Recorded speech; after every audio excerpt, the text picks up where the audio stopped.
Empezamos en la parte editorial.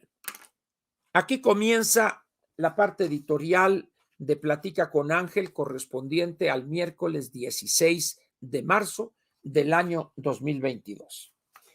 El título de hoy es Vaya que andan desesperados. Mire usted, a raíz del primer tema, los precios o los desfiguros en materia de precios de los dos combustibles, de las gasolinas y el diésel, que serían los tres combustibles. Muy bien.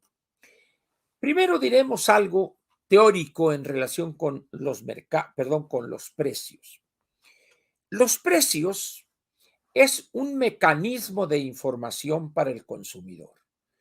Cuando un precio es elevado, se habla de una demanda alta y una oferta reducida. Pocos mouses como este, entonces por lo tanto el precio aumenta. Si hay muchos de estos y vale 100 pesos cada mouse, el consumidor va a entender que la oferta es elevada y la demanda es poco. Pero por el contrario, si estos valen 500 pesos, inmediatamente el consumidor va a entender que son escasos en este mercado del mouse. Muy bien.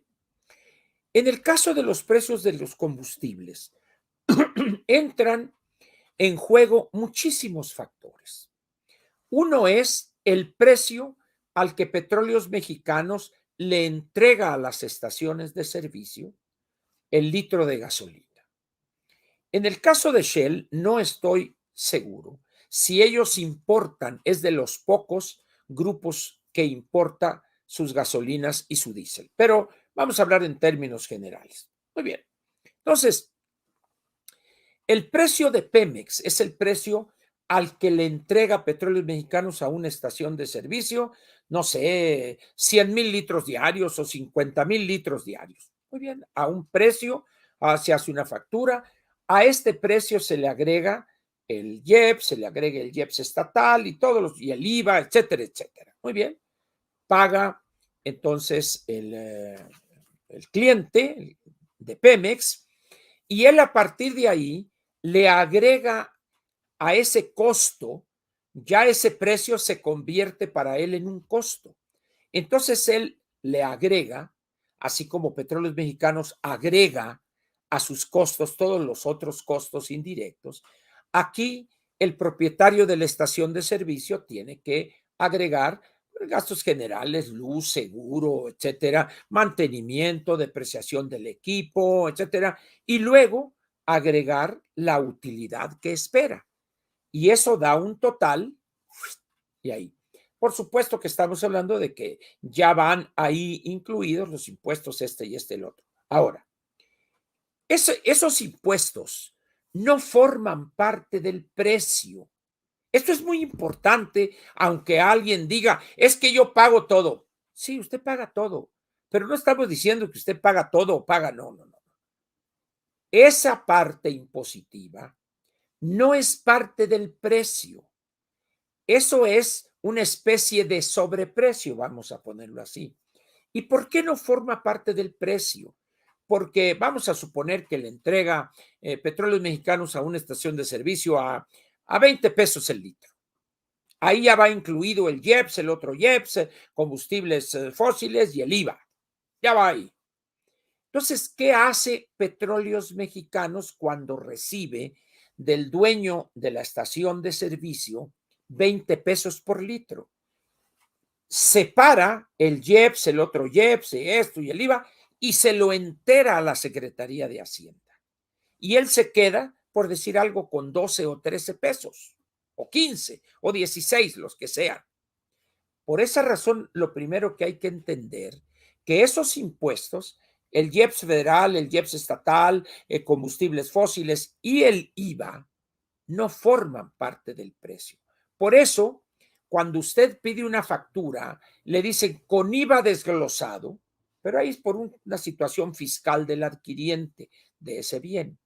Entonces usted dirá, precio unitario 10 pesos, tantas unidades 20, 200 pesos y luego abajo dice más IVA 32 pesos. Total a pagar por usted 232 pesos. El vendedor se queda con esos 200 pesos y los 32 pesos del IVA se los da a Hacienda, porque no son de usted como vendedor. Eso es lo primero que tenemos que aprender. Segundo, Petróleos Mexicanos le vende a usted el litro de gasolina en esta gasolinería que está aquí en la colonia Anzures, creo que es, que está vendiendo a tal cosa. Muy bien. El gasolinero tiene que agregarle al costo que representa lo que pagó por el litro, tiene que agregarle sus costos. ¿Piensan ustedes que la renta de un terreno en Lanzures, ahí en Ejército Nacional, es del mismo monto que rentar un terreno similar en Iztapalapa o en Tláhuac o en Xochimilco? Evidentemente no. Es más caro, es más alto el precio para rentar un terreno en Lanzures que en Iztapalapa. Por lo tanto, el precio al que tiene que vender esa estación de servicio el litro tiene que ser más alto que el de Iztapalapa, por obvias razones. La iluminación, la seguridad, la protección, etcétera. Es decir, eso hace que los precios sean diferenciados. Por esa razón, el consumidor decide dónde adquirir un bien, cuánto pagar por él, es decir, a qué precio, y cuánto comprar en esa institución, en esa gasolinería. Pero aquí dice esta burrada la señora científica Sheinbaum, porque es una soberana estupidez lo que dijo. Es una cosa que dice uno, ¿cómo es posible que esta señora diga, la ciencia va a gobernar aquí? Vean ustedes lo que dice, nomás para que vean. Dice, Sheinbaum Pardo dijo que el incremento mayor de precios de gasolina no puede darse porque actualmente el gobierno federal está subsidiando al 100% el IEPS de las gasolinas y el diésel. Por eso les dije primero, esos son impuestos, ese no es el precio. El gobierno está dejando de cobrar el IEPS al 100%, es cierto, pero no porque quiera apoyar eso, no, lo deja de cobrar para apoyarse a sí mismo. ¿Por qué? Porque si cobrar el 5.49 y luego este estímulo adicional, la gasolina verde costaría 31 pesos. Es decir, aquí esto de que está protegiendo, ténguele, se está cubriendo él para que la gente no proteste, porque dijo que iba a valer 10 pesos, iba a ser de 10 pesos. Y luego dice, el precio de la gasolina no solamente es para el que tiene automóvil, sino que realmente es un insumo, un bien que influye este precio en prácticamente todos los bienes de consumo, desde los alimentos hasta cualquier otro bien de consumo que se transporta a través de cualquier vehículo que utilice y dice la gasolina, recalcó la mandataria. Siento decirle que la anticientífica Sheinbaum no tiene la información correcta en relación con el transporte de bienes en este país. Prácticamente todo se hace en vehículos diésel,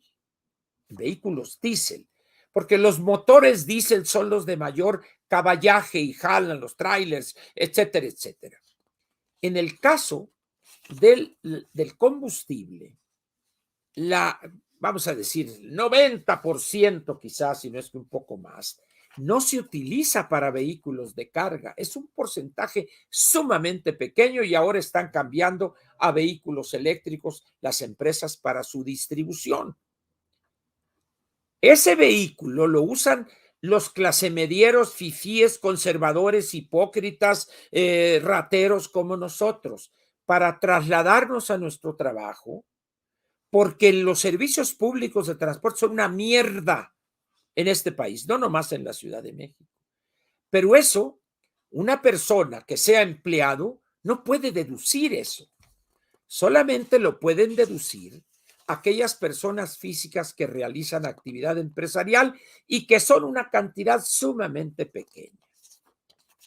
Está totalmente fuera de este mundo esta señora Sheinbaum. Pero luego dice, Luego entra el titular de Profeco, informó que el precio de las gasolinas en la Ciudad de México es de 22 pesos 07 centavos por litro en gasolina regular. Muy bien. Ojo, 22.07. Y dice que la empresa Shell, ubicada en Juan Escutia y Mazatlán, donde yo cargo gasolina, en la Condesa, el litro de Magna se vende en 22.59. Qué mucho la diferencia de 22.07 el promedio, 52 centavos más. Pero luego hay otras de Shell que vende a 22.39, a 32 centavos más. Dice uno, ¿eso le parece un exceso? ¿Ya se fijaron cuánto renta o cuánto vale el metro cuadrado en la esquina de Juan Escutia y Mazatlán en la colonia Condesa? Como diría el clásico, son ganas de fregar nada más, hacerse ver justicieros. No tienen la menor idea cómo funcionan los mercados. Son una sarta de brutos, de ignorantes al respecto. Ahora bien, cuando otra vez el subsidio, está subsidiando, no, ya me cansé yo de decirlo. Por fortuna ya hay otros comentaristas que han entendido, Pascal, el doctor Raimundo Tenorio, etcétera, etcétera, varios. Pero hay otros que acá, ¿no? Analistas que insisten, es que el gobierno está subsidiando el IEPS. Señores, un impuesto no se subsidia. Entiéndanlo. Un subsidio es la cantidad que se le entrega a una empresa que produce un bien o un servicio y lo vende por debajo de su costo de producción. Vamos a suponer que los costos totales de Pemex de cada litro de gasolina verde, ya cuando hace la mezcla de lo que aquí refina, lo que importa, sean 15 pesos y lo venda a 14. Entonces el gobierno le tiene que entregar un peso por cada litro para que cuadren sus cuentas. Ahí sí es un subsidio, pero se lo da a Petróleos Mexicanos. Pero el impuesto es otra cosa, el impuesto le pertenece a Hacienda. Entonces, cuando dicen, es que lo está subsidiando, no, señores, no sean, señora anticientífica Sheinbaum, se lo digo con todo respeto, no sea usted bruta, infórmese, estudie. Lo deja de cobrar para evitar que la gasolina de 22.07, como dijo el inútil de la Profeco, suba a 27.60 para que no se le levante la población a este señor. Eso es. Pero no lo está subsidiando, entiendan, lo deja de cobrar. Los impuestos o se cobran o se dejan de cobrar total o parcialmente. No contentos con ya no cobrar el IEPS y al ver que los precios seguían aumentando, ahora dejan de cobrar una parte del ISR en la declaración provisional mensual de la estación de servicio y si los litros que han vendido por 3 pesos 87 centavos por litro compensaron el ISR y les quedó una pizcacha, le bajan al IVA. El gobierno, pues, está manteniendo precios artificiales, reduciendo, dejando de cobrar todo el IEPS, una parte del ISR y una parte del IVA. Pero no está subsidiándole al consumidor algo. Ese es un problema entre Pemex en caso de que el precio de venta de las dos gasolinas y el diésel fuere menor al costo de producción. Ya me cansé, ya di la liga de un artículo excelente del doctor Salvador Califa, un gran economista, que apareció el 26 de enero de 2017 en la sección negocio de Reforma. Ya me he cansado de decir, dice uno, bueno, pues ya, ¿qué hace uno ante tal barbaridad? Ahora, el que tenga esas ideas erróneas completamente, la anticientífica Sheinbaum y el inútil de la Profeco, eso es grave, porque sus decisiones están marcadas por ese nivel de ignorancia en materia económica. Entonces, van a seguir y algunos otros comentaristas y analistas, es que el subsidio, Bueno, pues, ¿qué puedo hacer? Pues que sigan diciendo subsidio. Lo único que exhiben es una ignorancia en materia económica, nada más. Pero eso no genera un tsunami ni genera un terremoto. Simplemente exhiben su pendejez, ¿no? Nada más. Dicho en francés del sur. Muy bien. Ahora bien, el petróleo, los crudos marcadores cerraron hoy. Ahí le va. West Texas en 96.18, después de estar casi a 120 hace unos cuantos días. El Brent a $98.04. Y la mezcla mexicana de petróleo hoy a $90.96. Muy bien. ¿Qué va a pasar con estos precios? Si las cosas efectivamente siguen como se ven, que haya pues más o menos ahí un arreglo, una especie de acuerdo de paz, neutralidad de Ucrania, etcétera, y que empiece a restablecerse lentamente la situación anterior, en esa misma medida es posible que estos precios del petróleo continúen paulatinamente bajando. Eso llevará a este gobierno primero a cancelar el estímulo suplementario que le llaman, es decir, a dejar nada más sin cobrar el IEPS y regresar a la normalidad en el ISR y en el IVA. Esa es una opción. La otra es que producto de la situación que se está generando en el mundo con esta nueva variante combinada en Estados Unidos, la del Cron, que se llama, creo que es Delta con Omicron, el problema que hay en China al respecto, el bloqueo o el cierre de Shenzhen y la ciudad de Shanghai, estaríamos ante una situación complicada porque otra vez viene ahí un efecto de alguna nueva variante. En Estados Unidos, la compañía Pfizer está pidiendo que le permitan aplicar un segundo refuerzo, o sea, el cuarto piquete, a personas mayores de 65 años, que seríamos el grupo más vulnerable. Dicho de otra manera, no hemos todavía resuelto el problema de la pandemia. Sin embargo, aquí en México, por razones políticas, se ha decidido ya verde, verde, que te quiero verde. Y a ver, le pregunta el presidente, oiga, a ver, decidan si se quitan la mascarilla. Cuidado, señores, porque hoy todavía en México hay alrededor de 40 millones de mexicanos que no han recibido una sola dosis. O sea que cuidado, el asunto no está fácil. Cuando menos, si ya se puso usted las primeras 2 dosis y luego la otra de refuerzo, no deje de usar cubrebocas, por favor. Salga de su casa y salga con su cubrebocas. No importa que le digan cómo eres sacatón y que ni más. Usted póngase su cubrebocas para protección de los demás, pero también para protección de usted. Ahora bien, ¿qué es lo que pasa aquí en estos precios y su manejo? Mire, Petróleos Mexicanos es una empresa que no tiene viabilidad. Es una empresa quebrada. Jamás va a poder ser rescatada. Pierde decenas o cientos de miles de millones de pesos y con esta porquería de estas dos bocas va a perder más dinero.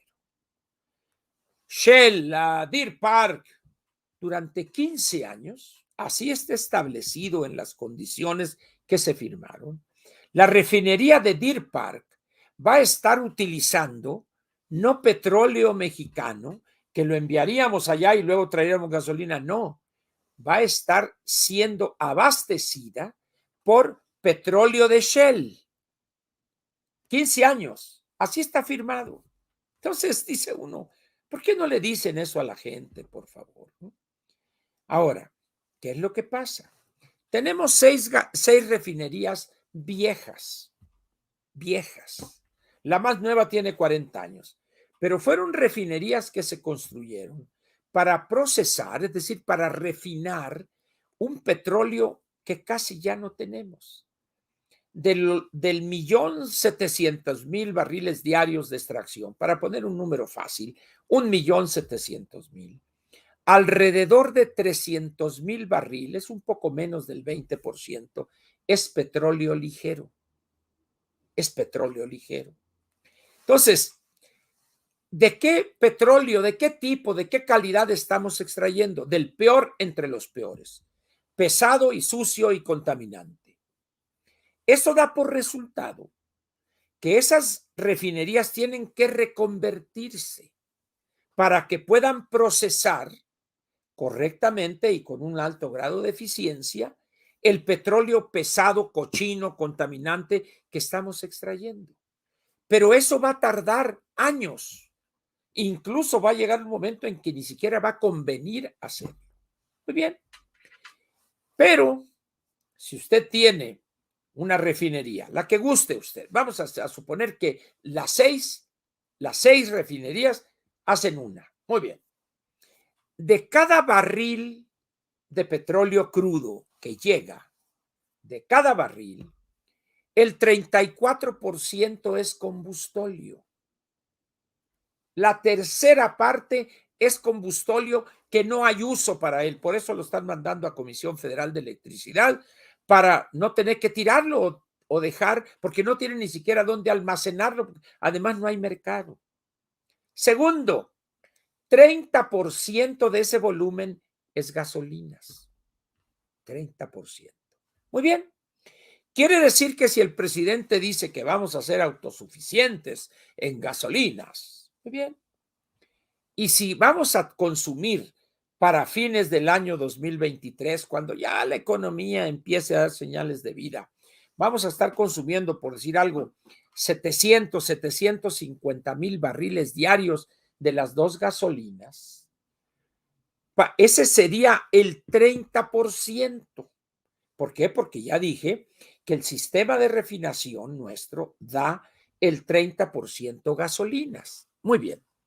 Quiere decir que yo debo estar refinando 2,500,000 barriles diarios para que el 30% sean los 750,000 barriles diarios, es decir, el 30%.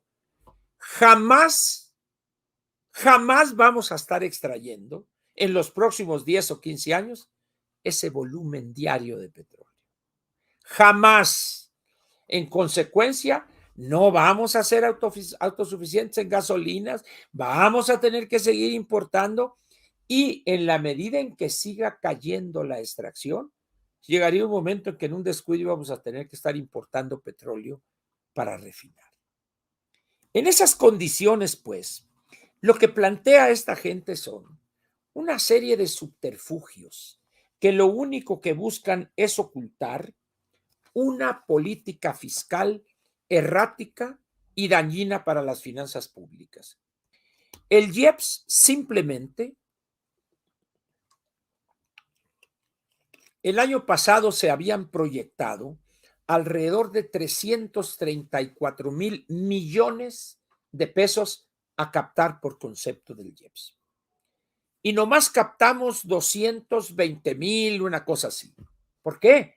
Porque al final del año tuvieron que bajar de una manera brutal el IEPS porque estaban subiendo los precios del petróleo. Dejaron de captar 120,000 millones. Ese es un hueco en las finanzas públicas. ¿Por qué? Porque todo el proyecto de presupuestación estaba partiendo del supuesto que iban a captar 334,000 millones de pesos del IEPS de combustibles, gasolinas y diésel. Para este año andan más o menos en la misma cantidad, 330,000 millones de pesos. Si usted divide 330,000 millones con ajustes estacionales, pero en promedio serían 27,500 millones de pesos mensuales. Si durante 2 meses no cobran el IEPS, ahí ya les van a faltar 55 mil millones de pesos. Si agregan otros 2 meses, es decir, durante 4 meses, el IEPS va a estar en cero. Es decir, abdica el gobierno federal de cobrar el IEPS que le autorizó el Congreso de 5.49. Estaríamos hablando de un faltante de lo proyectado alrededor de 110 mil millones de pesos. ¿Con qué lo van a llenar ese hueco?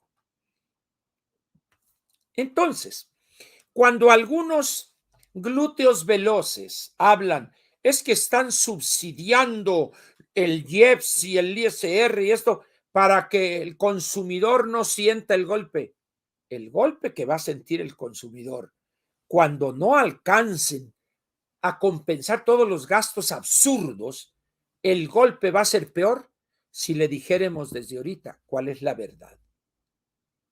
En esas condiciones, pues, estos que dicen es que están subsidiando, lo que están haciendo es encubriendo o pretendiendo ocultar una política fiscal absurda, errónea completamente. ¿Por qué? El IEPS al eliminarlo, no es correcto, al dejar de cobrarlo, está ayudando a la parte, a los deciles 8, 9 y 10, quizá que serían los de mayor ingreso. ¿Por qué? Porque son las familias que tienen 1, 2, 3, 4 o más vehículos. El hecho de que estén pagando a 22 pesos o a 23 pesos la gasolina verde o la roja, en vez de tener que pagarlo a 28 y 31 pesos, es una ayuda para esas familias, pero son las familias que más ingreso tienen. Si el gobierno dijera la verdad y cobrar ese impuesto, tendría recursos para apoyar a los de abajo que no tienen vehículo. Pero eso le generaría una imagen negativa a esta bola de demagogos porque todo aquello que dijeron era puro cuento. Por eso cuando hablan, están subsidiando para ayudar al consumidor, téngale que ayudando, subsidiando. Están por motivos políticos, político-electorales, dejando de cobrar un impuesto al 100% y en los otros parcialmente en el caso de las estaciones de servicio. Esa actitud es francamente regresiva. ¿Por qué? Porque está ayudando casi totalmente a quien no lo necesita, que podría pagar eso, y fregando al que sí lo necesita. Permítanme. En esas condiciones, pues, yo dejé mi pañuelo. Espérenme, verán. No sé dónde lo dejé. A ver, échamelo para acá. Échamelo. Perdón por esto, pero la alergia me trae, la verdad. Y como está empezando ahorita el proceso de floración y mucho polen, bueno, hasta unas abejas andaban adentro de la casa hoy, ¿no? Con eso les digo todo. En fin, una talladita, diría el presidente de Vaporú. Muy bien. Entonces, por eso he insistido yo en que no se debe confundir el dejar de cobrar un impuesto con un subsidio. Estos son conceptos elementales de las políticas públicas o de las finanzas públicas. Pero bueno, por más que quiera uno decirles, bueno, pues, o sea, no sé, como diría Macario Esquetino, aquel que no quiere entender, pues ya ni modo, que no entienda y a otra cosa mariposa. Muy bien. Como resumen de todo esto que estamos diciendo, aquí entramos al problema de la inflación para terminar. La inflación, como se ha dicho, golpea más a los que menos tienen. Por eso la tarea de los bancos centrales es reventar las burbujas inflacionarias cuando surgen o evitar que se arraiguen. ¿Cómo? Utilizando dos elementos fundamentales que tienen los bancos centrales. Primero, las tasas de interés, la prime en Estados Unidos, aquí la interbancaria a un día. Y segundo, con la cantidad de dinero que hay en la economía o la liquidez que tiene la economía.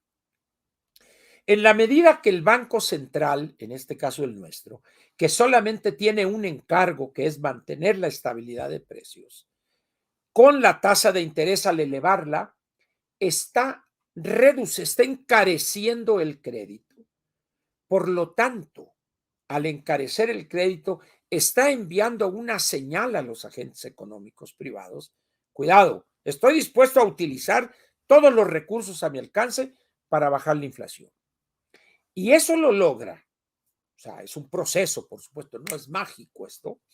Eso lo logra cuando las empresas, al encarecerles el dinero, y luego hay unos que dicen, le encarecieron el costo del dinero. No, señores, por favor, estudien.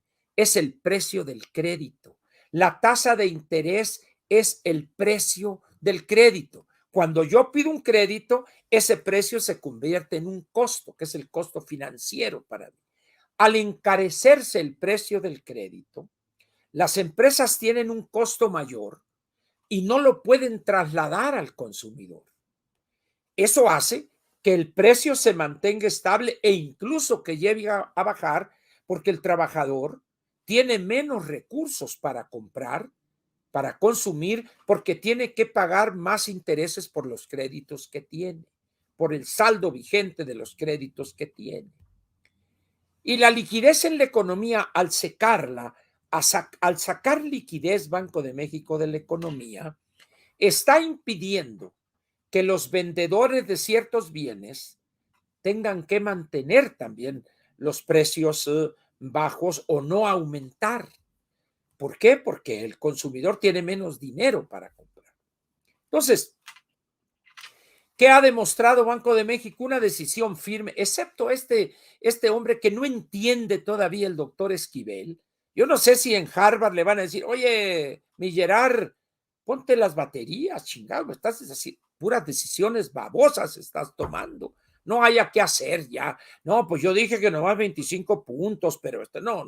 Es de esos economistas chapados a la antigua. El rollo es acedo, ideologizado, la desigualdad y la mentira que te eché.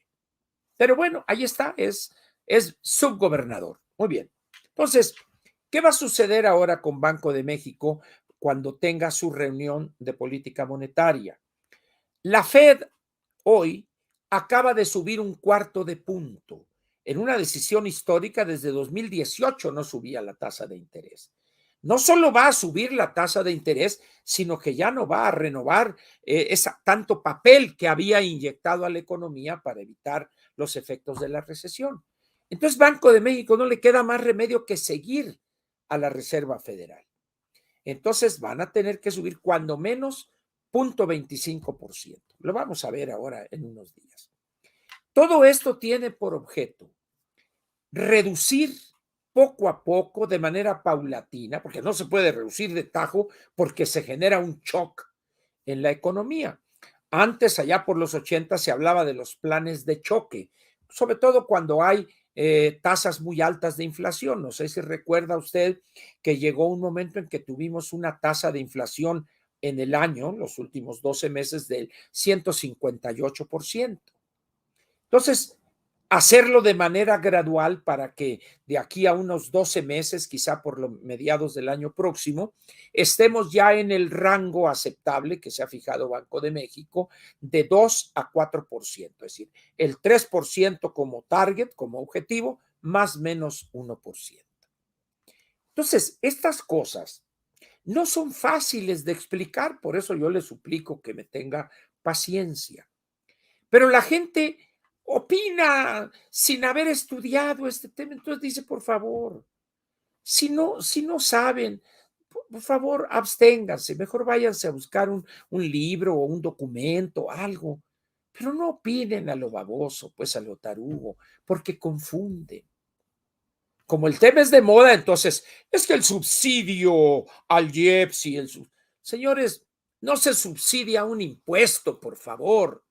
Se subsidia aquella parte que deja de recibir la empresa por vender a un precio menor a su costo de producción de ese bien.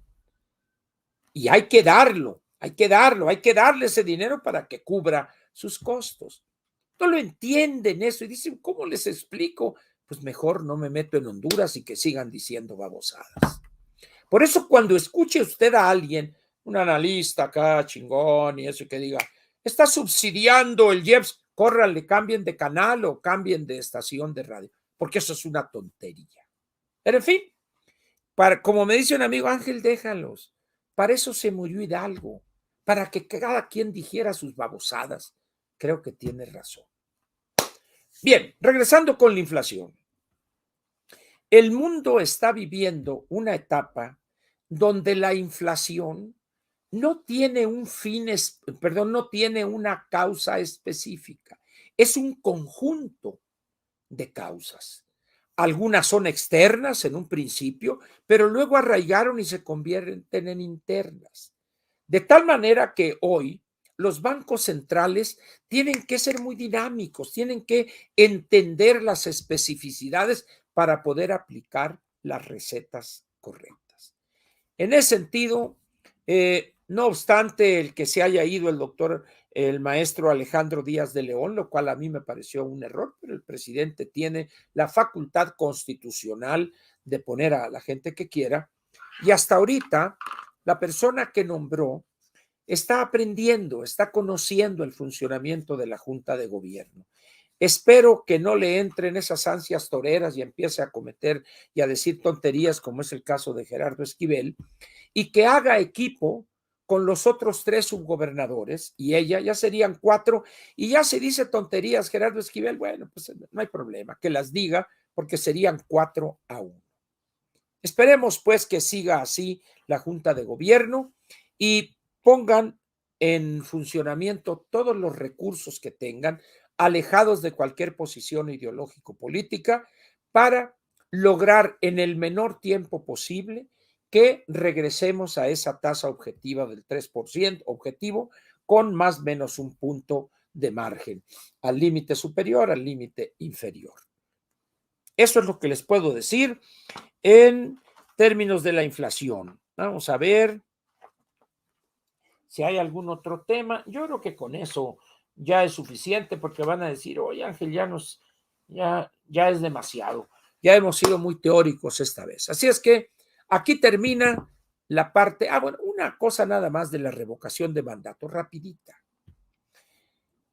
La revocación de mandato se encuentra hoy en un punto raro. Aquellos que pensaban que miles y miles, millones iban a salir a ratificar, porque para ellos no es revocación, para ellos es la ratificación del mandato, lo cual es una violación constitucional, pero estos violan hasta la ley de la gravedad, ¿no? Entonces, parece que los números que tienen de sus encuestas, los estudios de opinión que han hecho, parece que hay una actitud renuente a acudir. No le interesa al ciudadano ese proceso. No es suyo, no es una exigencia ciudadana eso, de tal manera que las expectativas son muy bajas en cuanto al número de mexicanos que acudirían a votar. En esas condiciones están dispuestos a violar lo que sea para tratar de llevar gente, ni así les va a resultar. Para su mala suerte, el día de la revocación de mandato, el 10 de abril, es Domingo de Ramos, el día previo al inicio de la Semana Mayor. Y muchos mexicanos salen de vacaciones desde el viernes, de tal manera que muchos no se van a encontrar en su sección electoral, por lo tanto no van a poder votar. Y eso va a reducir, va a incidir en el número de mexicanos. Pero luego viene aquí la parte central de este último punto que quiero tocar. Dice el presidente, créanme, dice, aun cuando no vote el 40%, dice, pero si la mayoría de los que voten quieren que me vaya, yo me voy. Con todo respeto, señor presidente, usted es un mentiroso contumaz. Usted no se puede ir así. No mienta. En primer lugar, usted no se quiere ir, hombre, por favor, no sea hipócrita. Pero hay un impedimento constitucional para eso que dice. Es el artículo 86. El artículo 86 establece, es un artículo muy corto, dice, en caso de una renuncia, la renuncia solamente puede ser por causa grave, la cual será calificada por el Congreso de la Unión. Es decir, el presidente no puede decir, bueno, no es vinculante, no votó el 40% del listado nominal, los 37, 38 millones, pero los 5 millones que votaron Resulta que 3, que es mayoría, quieren que me vaya, entonces yo me voy. Ténguele, señor, nada de que usted se va. Esa no es causa grave para irse. Usted se queda, porque así lo dice la Constitución. Pero este presidente quiere irse, pero por otra razón, porque ya no le salen las cosas, porque no tiene dinero. Quiere irse en su fuero interno, quiere irse para de esa manera tener libertad absoluta de moverse en el país. Poner a un títere ahí que puede ser desde la misma anticientífica, Marcelo, el florero del Edén o Juan de las Peras, el que quiera usted ponerlo para que termine su encargo, pero él seguir mangoneando y hacer campaña. ¿Por qué? Porque sospecha ya que el 24 podrían perder la elección presidencial. Pero no porque la oposición sea muy fuerte, no, sino porque este hombre ha cometido, perdón por el galicismo que voy, ha cometido muchas pendejadas y ya la gente se está dando cuenta. Ya los ciudadanos ya están tomando conciencia de que el causante de este desastre, de esta tragedia, es él. Entonces dice, mejor yo desde fuera andar haciendo, alborotando a la gallera, a la vitachera, para asegurar el triunfo el 24. Por eso dice, no, pero si gana, yo me voy, no señor, usted se queda hasta el final para que siga usted en estas babosadas y el desprestigio de usted, de su partido y de su gobierno y su gobernación sea total, para que el ciudadano se dé cuenta, aprenda de lo peligroso que es votar por este tipo de demagogos y estos ignorantes y por estos desequilibrados mentales. Muy bien. Cerramos la parte editorial, pues, de hoy, miércoles 16 de marzo del 2022.